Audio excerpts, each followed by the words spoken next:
বিসমিল্লাহির রহমানির রহিম।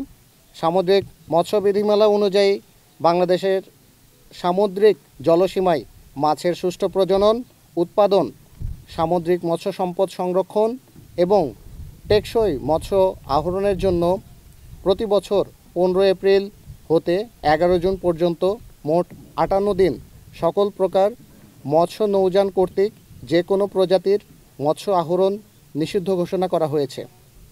এরই ধারাবাহিকতায় গোপন সংবাদের ভিত্তিতে গত 19 এপ্রিল 2025 শনিবার দুপুর 3টা হতে আজ রবিবার দুপুর 12টা পর্যন্ত বাংলাদেশ কোস্টগার্ড বেস ভোলা এবং আউটপোস্ট লালমোহন কর্তৃক ভোলার লালমোহন উপজেলাধীন গজারিয়া খালের মাথা সংলগ্ন তেঁতুলিয়া নদীতে একটি বিশেষ অভিযান পরিচালনা করা হয়।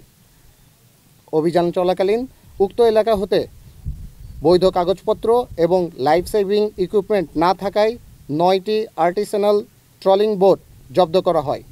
পরবর্তীতে জব্দকৃত ট্রলিং বোটসমূহ মৎস্য বিভাগ ভোলার নিকট হস্তান্তর করত মেরিন কোর্টে মামলা করা হয়। দেশের আইনশৃঙ্খলা পরিস্থিতি স্থিতিশীল রাখতে বাংলাদেশ কোস্টগার্ড 24 ঘন্টা টহল জারি রেখেছে, যার মাধ্যমে কোস্টগার্ডের আওতাধীন উপকূলীয় এবং নদী তীরবর্তী অঞ্চলের আইনশৃঙ্খলা পরিস্থিতি অনেকাংশে উন্নত হয়েছে। কোস্টগার্ডের এরিয়াভুক্ত এলাকাসমূহে মৎস্য সম্পদ রক্ষায় এরূপ তৎপর অভিযান ভবিষ্যতেও অব্যাহত থাকবে।